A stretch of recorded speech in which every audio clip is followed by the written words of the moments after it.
¿Qué tal? ¿Cómo está? Gracias por estar en Sin embargo al aire y le agradezco que me acompañe en mi texto del lunes 14 de julio. Gracias por estar aquí. Mi texto se llama Menosprecio y dice lo siguiente. Michael Joseph Sandel no es alguien tan fácil de reconocer afuera de la academia, pero adentro de ella, sea como filósofo, catedrático o polemista, es respetado tanto como admirado. Partidario del comunitarismo, Sandel es un estudioso del individualismo, la meritocracia, la desigualdad y la justicia. En 2018 recibió el premio Princesa de Asturias de Ciencias Sociales y las publicaciones a las que les gusta hacer listas, ya lo saben, lo han colocado como uno de los 100 pensadores del último siglo. Sandel dicta un curso sobre justicia que lleva 20 años siendo el más popular en la Universidad de Harvard. Fue además la primera materia en ofrecerse libre de derechos para streaming y televisión. En su último libro comparte créditos con otra figura contemporánea, Thomas Piketty, de quien he hablado aquí, un crítico de los mecanismos que permiten a las élites económicas apoderarse de la renta. Ese texto Sandel-Piketty es más bien una versión estenográfica de un debate entre ambos sobre la desigualdad. Coinciden en preocupaciones, difieren en algunas de las soluciones. Rescato de Sandel, en su análisis sobre la meritocracia, una de sus ideas más discutidas, las loterías o tómbolas. Propone que para abrir oportunidades a los que nunca las tienen, justo donde los grupos de poder impiden su distribución, posiciones de poder se definan por medio de rifas. El catedrático dice que, por ejemplo, los más ricos del mundo suelen tomar para sus hijos las cátedras de Harvard o las carreras completas y de otras universidades, sean aptos o no. Propone entonces que se rife la mitad de la matrícula para que entren los que no tienen cómo pagar su carrera. Y propone más, y esto le hará sentido a los mexicanos, tómbolas para definir candidaturas a cargos de elección popular. Los grupos de poder dentro de los partidos políticos impiden que se distribuyan las oportunidades, incluso si abrirse a otros núcleos de la población les ayuda a oxigenarse. Lo que Sandel propone es abrir cuotas para que los hijos de los obreros de otras mayorías y minorías sean representados en los congresos. Sandel no lo propone directamente, o al menos no hasta donde lo he leído, pero lo mismo aplicaría en cargos dentro del Departamento de Justicia de Estados Unidos o dentro de los distintos niveles de su propio poder judicial. El catedrático argumenta que es una oportunidad para democratizar la vida de instituciones y, al final, la vida de los pueblos. Desde que leí sobre la propuesta de Sandel pensé, claro, en el video difundido en octubre del 2024 de un evento en la Escuela de Derecho de Harvard, su escuela, donde el ministro mexicano Alfredo Gutiérrez Ortiz Mena se burla con otros de la reforma al Poder Judicial en México. El nuevo Congreso, que fue ganado abrumadoramente por un solo partido, acaba de reformar la Constitución y ahora todos los magistrados de los tribunales federales de distrito y de la Suprema Corte de Justicia de la Nación tendrán que ser elegidos, dijo este ministro mexicano. El ministro de 3 apellidos agregó: ahora los requisitos para ser elegido se requiere tener un excelente promedio de 3. Nuestra Constitución dice eso, y 5 cartas de recomendaciones de sus vecinos. Si cumples con estos requisitos, te puedes proponer a la Suprema Corte siempre que ganes una elección. Todos en esa mesa de Harvard, usted lo recordará, rieron. No le habrá causado gracia a Sandel, como tampoco le causó gracia a los mexicanos. El ministro de 3 apellidos llegó al cargo por la designación de una sola persona, Felipe Calderón Hinojosa. Antes fue administrador general de grandes contribuyentes del SAT y luego titular de esa dependencia que tiene como objetivo recaudar impuestos para su redistribución, pero que por décadas se dedicó a facilitar la condonación de impuestos a los poderosos.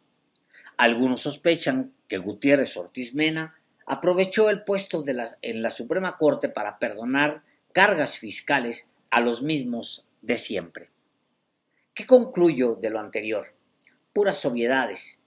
Lo importante, creo, es la lección de Sendel respecto a las loterías, sorteos o tómbolas. Las oportunidades que abren para quienes nunca serían designados a una mejor posición a pesar de tener capacidades.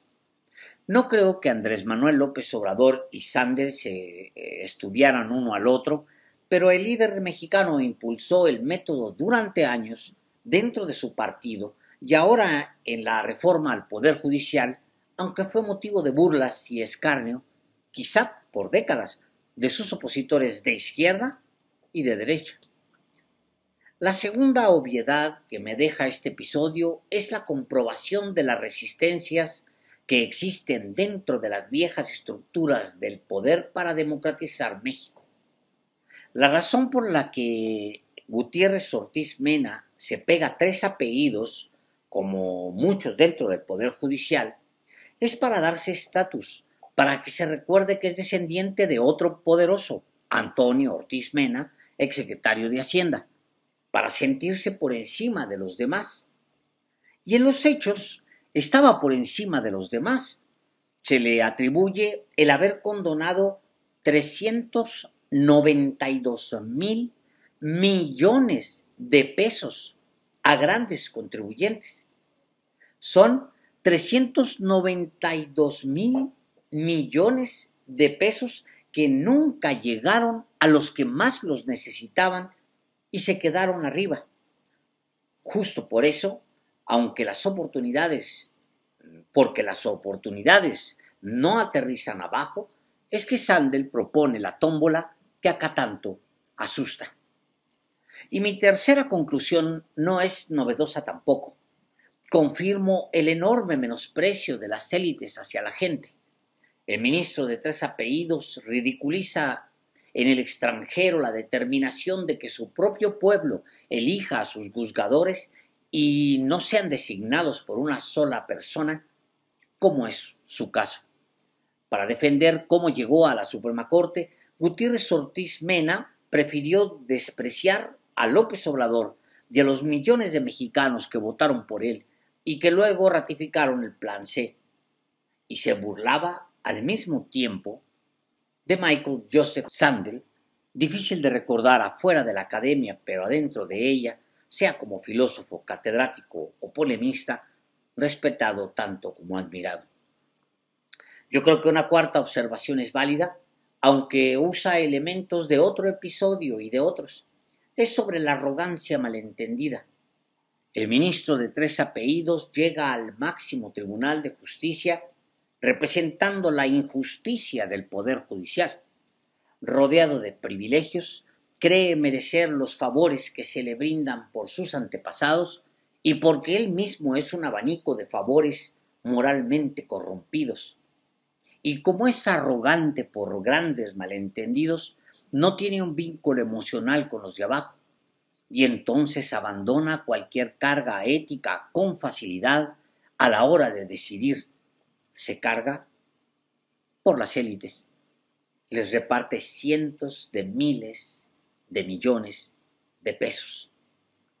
Gutiérrez Ortiz Mena es el ejemplo absoluto del por qué los mexicanos debemos mantener la presión para que todos los ámbitos de esta nación sean democratizados, o no, mejor aún, humanizados. Debemos pugnar para que los espacios de poder sean abiertos, transparentes y dignificados, con métodos de elección que se vinculen directamente con lo que ambicionan las mayorías. Mientras estemos en manos de individuos que creen merecerlo todo, con pegarse apellidos o porque conocen a alguien muy arriba, en esa medida tendremos trato de paria. El ministro de 3 apellidos se acomoda como ejemplo de lo que debemos y lo que no debemos aceptar. Como él, muchos se apropian de lo nuestro y con desfachatez nos menosprecian. Que vaya y se burle de los mexicanos en el extranjero si quiere, pero no con la representación de las instituciones mexicanas. Que vaya y se burle, y es más, que de una vez se quede allá. Ojalá lo acepten.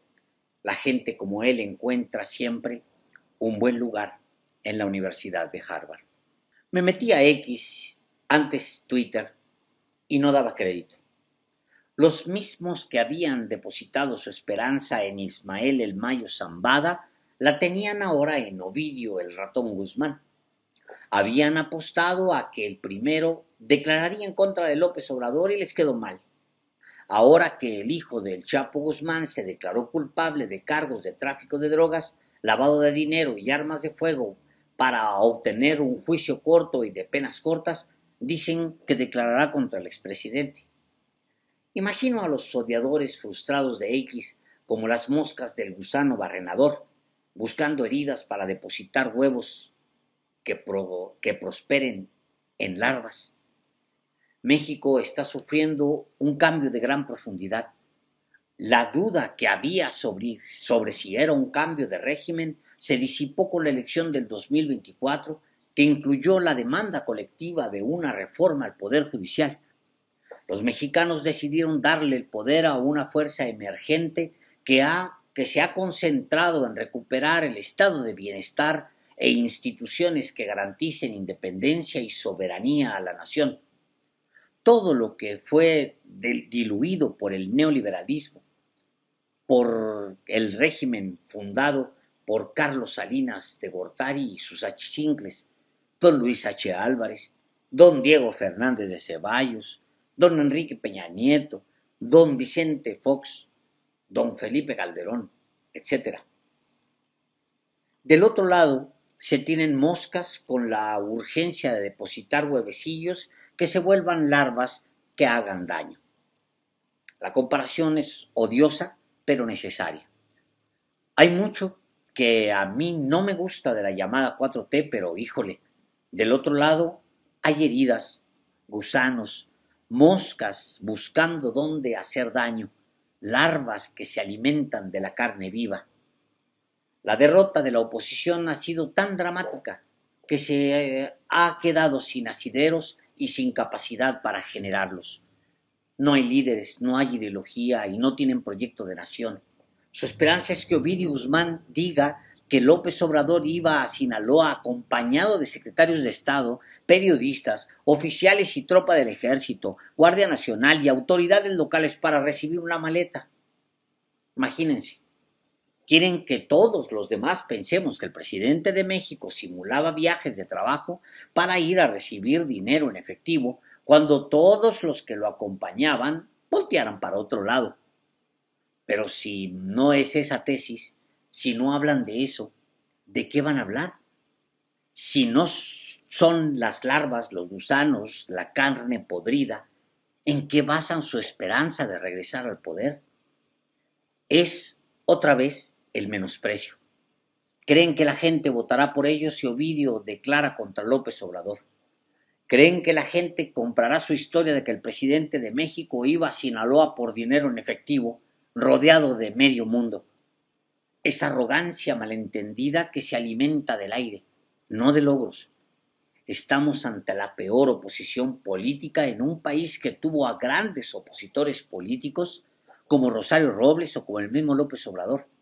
Estamos ante élites derrotadas por sí mismas que menosprecian tanto a los de abajo que son capaces de ofrecerles espejitos como Xóchitl Gálvez o como casi cualquiera de ellos.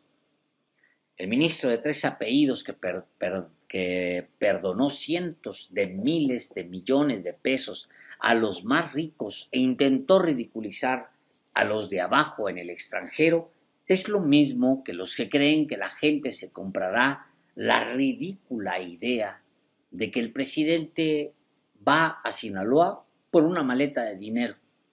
Antes menospreciaban la inteligencia de los ciudadanos. Lo siguen haciendo. Antes nos decían cualquier cosa y con eso justificaban su cuota de poder. y hoy creen que es posible seguir haciéndolo. Cretinos. Que se burlen de los ciudadanos, si quieren, adelante, pero que no lo hagan con la representación de instituciones y con el dinero de los de abajo. Y les recuerdo y les informo que su arrogancia, el menosprecio que sienten por las mayorías, es lo que acelera su desaparición. Síganle. Yo feliz. Gracias.